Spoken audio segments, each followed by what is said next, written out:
তুর পাহাড়ের কাছাকাছি যখন গেছেন তখন পয়গম্বর মূসার কলবের ভিতরে হঠাৎ করে নিজের বিবি বাচ্চার মোহাব্বত উতলে উঠছে।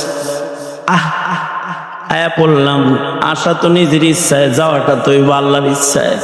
কয়দিন রেখে দেয় আমার, তার তো ঠিক নেই। বাড়িতে খাওন দিয়ে আসলাম না, কি খাইবো ওরা, কেমনে চলবো, ভিতরে ভিতরে কলবের ভিতরে ভিতরে চিন্তা করতেছে। পয়গম্বর তুর পাহাড়ে গেলে আল্লাহ তাআলা পয়গম্বর রে বললেন, পয়গম্বর আয়া যেহেতু পড়ছ, হাতে তো একটা লাঠি তোমার আছে, এই লাঠি দিয়ে তোমার সামনে যে পাথরটা আছে এটার একটা বাড়ি দাও। মূসা আলাইহিস সালাতু ওয়াস সালামের হাতের লাঠি অঙ্গর হুজুরদের হাতের বেতের মতো না, যেটা পাথরে বাড়ি দিলে লাঠি ভেঙে যায়। পয়গম্বরের লাঠি হলো মুজিজার লাঠি,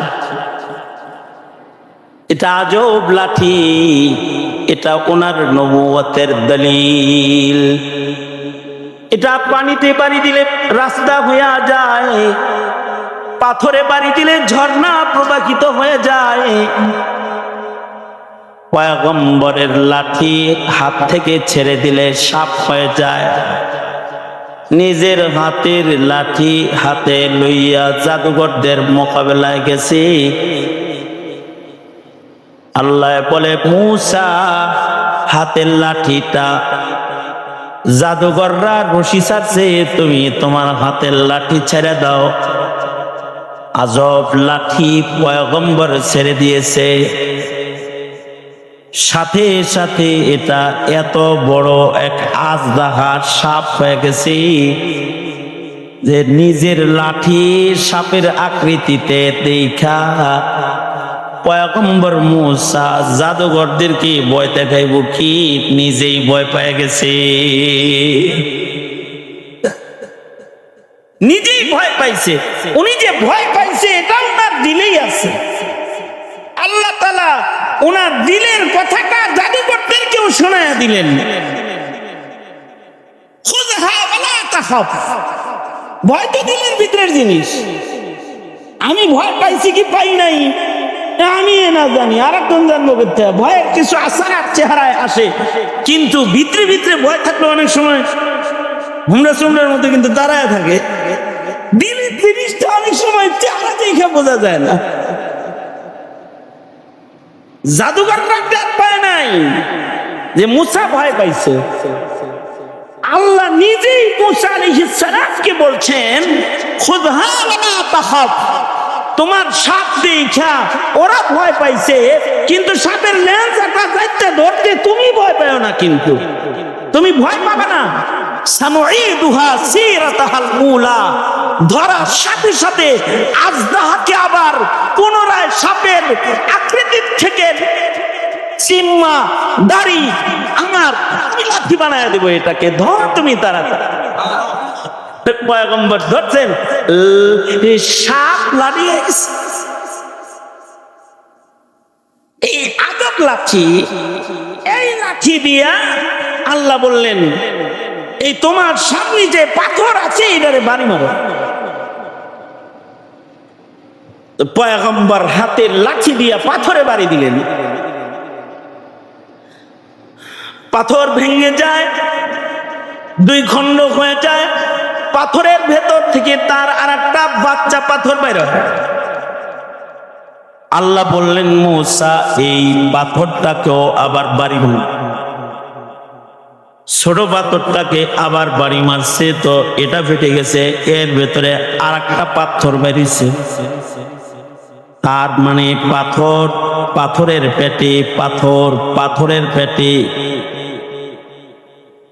সব শেষের বাড়িতে যে ছোট্ট একটা সুন্দর সাদা পাথর বের হয়েছে, আল্লাহ তাআলা বললেন, পয়গম্বর এটাকেও বাড়ি দাও।